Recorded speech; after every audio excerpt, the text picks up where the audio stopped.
তুই কোথায় এসেছিস? তুই কোথায় এসেছিস? তুই কোথায় এসেছিস? না না খোলো এবার বাবা সেটা না বিল্লুর একটা খাও। তোমাদের খাওয়া নিয়ে তো বলতে হয় কেন? না না খাচ্ছি। আরেকজনের তো সকাল কি বক্তব্য কি বলো?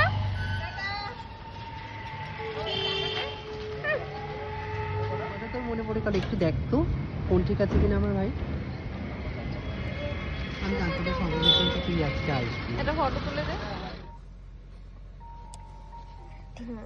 হ্যাঁ এদিক করে শো তাহলে তুমি। ও বাবা ভিতরে একটা হলুদ জামা পরে। মাকে চিনতে পারছে না, একটু একটু হাসছে। এটা এটা কি? ও মা গো, আমি তো তোমাকেও চিনতে পারছি না। এই পরীটা কে?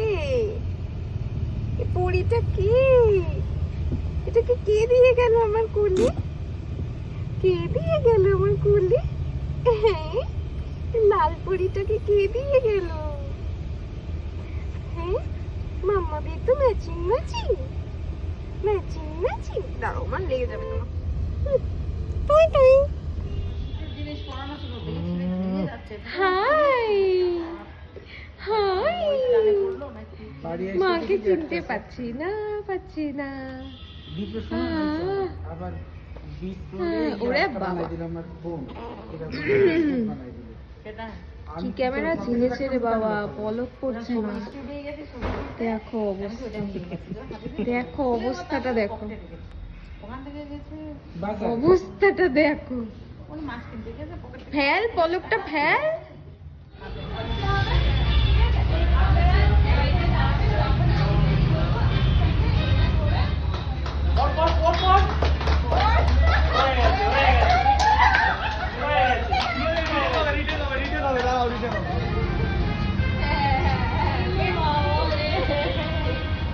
তো হ্যালো এভরিওয়ান, তোমরা বুঝেই গেছো যে কোন দিনের ভিডিও এটা পোস্ট হচ্ছে। এই দিনটা ছিল আমার এবং প্রলয়ের কাছে খুব স্পেশাল দিন। স্পেশালি আমি বলবো প্রলয়ের কাছেই স্পেশাল দিন, কারণ গাড়ি কেনার ইচ্ছেটা ওরই বেশি ছিল, আমার সত্যি কথা বলতে এই কোনো দিন ছিল না।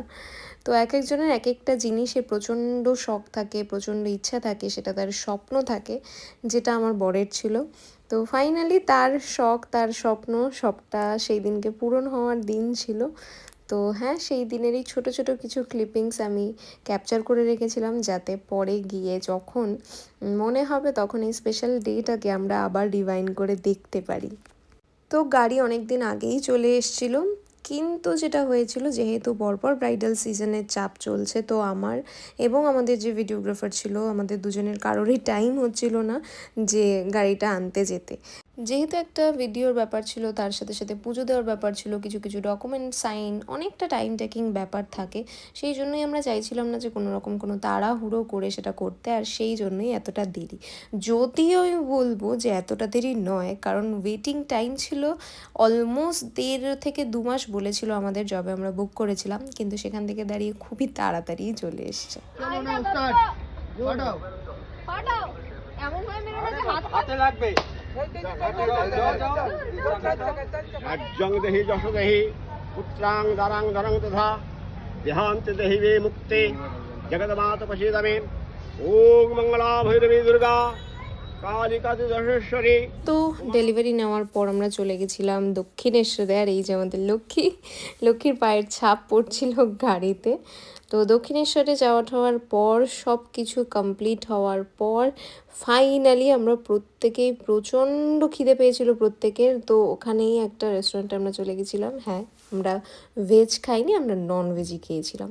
তারপর মেয়ে এবং বাবা মা বাপি মামনি সবাই মিলে বাড়ি চলে এসেছিলো, আর আমরা যারা ছেলে ছোকরারা ছিলাম তারা গেছিলাম একটু কোলাঘাট শেরি পাঞ্জাবে চা খেতে, কারণ দিনটা আমাদের জন্য সত্যিই খুব স্পেশাল। আর যেহেতু বেবি খুবই ছোট, ওকে এতখানি সময়ে ট্রাভেল করানো খুব মুশকিল, যেহেতু ও প্রথম বাইরে বেরোচ্ছে, তার জন্য ওকে বাড়ি পাঠিয়ে দিয়েছিলাম। অ্যান্ড বাবা মা মিলে চলে গেছিলাম, মানে পুচকির বাবা মা মিলে চলে গেছিলাম আমরা একটুখানি ঘুরতে, খেতে, ফিরতে। তোমরা জানিও কিরকম লাগলো আজকে ব্লগটা।